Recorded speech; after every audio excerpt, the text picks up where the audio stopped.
vous commencez à perdre espoir en l'amour sain. C'est pas faute d'avoir essayé pourtant. Vous avez donné de votre énergie, vous avez essayé de faire des dates, vous avez donné des secondes chances, vous avez vu le meilleur chez l'autre, et à chaque fois, catastrophe, ça ne se terminait pas comme vous l'auriez souhaité au début et vous avez toujours fini déçu. Et aujourd'hui, vous commencez à vous poser des questions. Est-ce que je ne serais pas la source, le dénominateur commun de toutes mes relations amoureuses? Alors, c'est pas très agréable à admettre pour l'ego, je l'admets. Par contre, c'est vraiment la clé de votre délivrance. Voici 8 raisons pour lesquelles mes relations amoureuses ne duraient pas. Et si je devais être confrontée à la même situation aujourd'hui, c'est certainement pas des erreurs que je reproduirais. Erreur numéro 1, et raison pour laquelle mes relations étaient loin d'être durables, je minimisais mes propres besoins. Et si aujourd'hui vous avez l'habitude de prioriser les besoins de l'autre avant les vôtres, ça signifie que vous ne vous priorisez pas, que vous ne vous considérez pas et donc que vous ne vous respectez pas. Puisque ça sous-entend que vous n'êtes pas suffisamment importante à vos yeux pour vous mettre au top de votre liste. Donc vous faites passer l'autre au-dessus de vous. En réalité, dans une relation, on ne doit pas être l'un au-dessus de l'autre ou l'un qui est plus important que l'autre. Pas du tout. On est tous les deux sur un pied d'égalité. Jusqu'ici, il y a peut-être eu pas mal de déséquilibre parce que vous vous investissiez très vite, parce que vous vous projetiez rapidement dans la relation. Et donc, quand vous faites ça, finalement, vous partez du principe que la personne en face est plus importante que vous. C'est un petit peu ça. Puisque vous ne l'analysez pas suffisamment pour vous dire « Est-ce que elle serait bien dans mon quotidien? Est-ce qu'elle a les mêmes valeurs que moi? Est-ce qu'elle a le même style de vie? Est-ce que je pense qu'on est vraiment compatibles? » Et la compatibilité, ça n'a rien à voir avec l'alchimie ou le feeling. La compatibilité, c'est factuel. Ce que je viens de citer, c'est purement émotionnel. On en vient à l'erreur numéro 2, compromettre ses valeurs. Vous voyez que quand vous êtes tourné vers l'autre, plutôt que vers vous-même, vous pensez majoritairement à lui, mais vous êtes où là-dedans? C'est peut-être à vous qu'il faut penser. C'est vous qui allez vivre les 50 prochaines années de votre vie. C'est vous qui menez la barque. Vous êtes au volant de votre existence. Je ne dis pas qu'il ne faut pas prendre l'autre en considération. Je ne dis pas qu'il ne faut pas s'intéresser, qu'il ne faut pas l'analyser.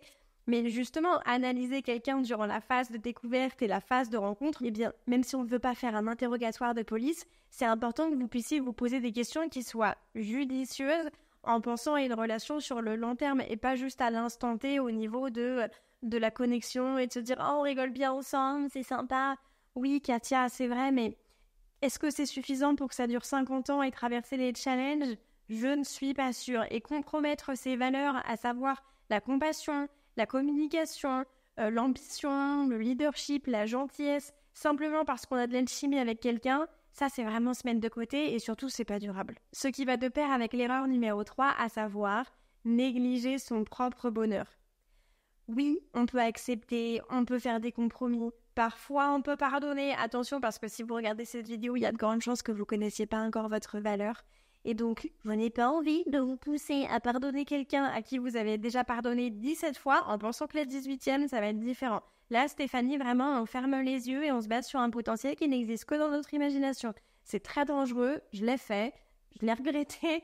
Vous ne méritez pas ça, s'il vous plaît, servez-vous de mon expérience. J'ai été votre cobaye, utilisez ça pour ne pas refaire les mêmes erreurs. Est-ce qu'aujourd'hui vous en avez pas marre et vous vous dites pas « Punaise, mais en fait ça fait des années que j'essaye, ça fait des années que je fais le maximum et aujourd'hui je regarde les 5 dernières années de ma vie, j'ai l'impression d'avoir accumulé des déceptions, je suis déçue et aujourd'hui j'ai presque perdu foi finalement en ce que c'était que l'amour et j'ai peur de finir toute seule. » Si c'est le cas, si vous avez envie de briser vos schémas répétitifs, de dire stop à votre auto-sabotage et de travailler sur votre estime de vous, je vous ai préparé une vidéo 100% gratuite où je vous explique justement comment vous pouvez faire pour vous transformer et vivre autre chose que ce que vous avez vécu par le passé. Personne ne vous l'a appris à l'école, donc c'est pas quelque chose qui a été inné, mais en attendant, si vous n'avez pas les bonnes informations, vous aurez du mal à vivre autre chose que ce que vous avez connu. Le lien est dans la description, donc à la fin de cette vidéo, je vous laisserai cliquer juste ici. Mais là, on n'a pas encore fini. Erreur numéro 4, et si vous avez le syndrome de la sauveuse, potentiellement c'est un petit peu le cas,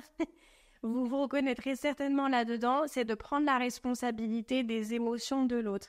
C'est-à-dire que quand la personne va vivre quelque chose de difficile, vous allez avoir envie de l'aider et je ne dis pas que c'est négatif. Effectivement, quand on est en couple depuis un moment, on tend la main à son partenaire, c'est normal. La vie nous envoie des challenges et on est là pour faire front finalement, une équipe main dans la main contre le problème et pas toi contre moi. Donc, aider oui, tendre la main pour couler avec, non. Ok? Surtout vis-à-vis de quelqu'un que vous avez vu 10 heures. Et c'est là qu'il faut se dire, oui, mais peut-être que je me projette un petit peu beaucoup et justement que je ne me considère pas suffisamment pour savoir si cette personne est bien pour moi. Peut-être qu'à chaque fois, je me dis, est-ce qu'il va me trouver intéressante, il va me trouver belle, il va me trouver jolie. Mais est-ce que vous le trouvez, vous lui trouvez ces choses-là pour faire partie de votre vie? Quel est le problème du syndrome de la sauveuse? C'est que dans le triangle de Karpman, victime, bourreau, sauveur, en fait, vous allez être sauveuse de très courte durée et ensuite vous allez tomber tout de suite dans le rôle de la victime et l'autre va devenir votre bourreau. Pourquoi? Parce que vous allez subir le fait que cette personne ne vous donne pas de réciprocité, qu'il n'y ait pas de constance, qu'il n'y ait pas de stabilité émotionnelle et donc pas de sécurité émotionnelle. Et ça, c'est vraiment l'ingrédient dont vous avez besoin dans une relation. Quels que soient les efforts que vous fassiez, vous ne pouvez pas porter quelque chose à bout de bras. Le bonheur de l'autre n'est pas votre responsabilité. Oui, vous y participez, mais ce n'est pas votre responsabilité propre et unique. Erreur numéro 5, ignorer les signaux rouges. Est-ce que j'ai vraiment besoin de rentrer dans les détails? Je pense que vous savez de quoi je parle. C'est-à-dire que quand vous voyez qu'une personne vous montre un petit peu son vrai visage, vous devriez vous éloigner plutôt que d'essayer de repeindre les couleurs du tableau. Vous devriez mettre un terme, avoir des limites, dire non plutôt que de vous dire mais peut-être qu'il va changer, peut-être que c'est juste parce que c'est le début, peut-être qu'en fait il n'était pas vraiment comme ça, peut-être qu'il m'a mal parlé parce qu'il était fatigué, et puis peut-être qu'il a arrêté de me parler pendant 3 jours par message parce qu'il avait vraiment beaucoup de travail. Stop, quand on voit les signaux rouges, on agit, point barre. Erreur numéro 6, et là nous sommes à fond dans l'autosabotage, surinterpréter les actions, les propos, les messages. Alors au début, on se dit waouh, c'est génial, c'est fluide, on rigole, etc. Et puis c'est vrai qu'on s'envoie peut-être beaucoup de messages au début, par exemple, parce qu'il y a de l'excitation, c'est nouveau, on a envie de tout découvrir sur l'autre. Mais quand on est installé dans une relation, effectivement, on va peut-être pas s'envoyer 14 000 pavés tous les jours. Déjà parce qu'on se voit potentiellement le soir, et puis parce que c'est un peu différent, on est plus confortable, etc. Et là, on va se dire oh, mais avant, c'était pas comme ça. Et là, il a mis un point, et là, il a pas mis de smiley, et avant, il me répondait super rapidement, et là, il a mis 1h30. Bon, bien sûr, je grossis le trait. Effectivement, il faut faire la différence entre ce que je suis en train de dire là et les signaux rouges.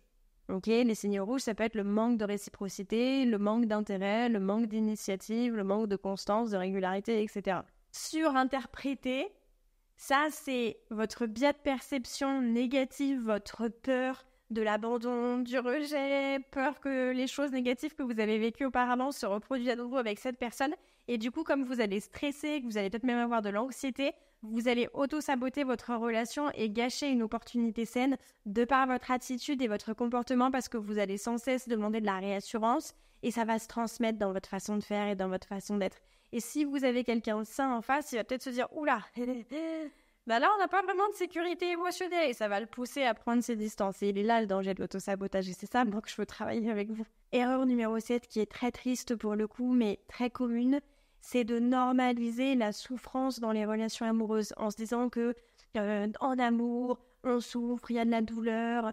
Quand vous rencontrez quelqu'un sain, au pire, dans la phase de connaissance, vous vous rendez compte que soit vous ne développez pas de sentiments, soit vous n'êtes pas compatibles. Mais il n'y aura pas de relation montagne russe, bancale, légère, avec du chaud, du froid. Non, ce sera plat. Et c'est d'ailleurs pour ça que vous n'êtes pas attiré par des mecs que vous considérez trop gentils, n'est-ce pas? Oui, c'est mon petit doigt qui me l'a dit, je l'ai lu dans vos pensées.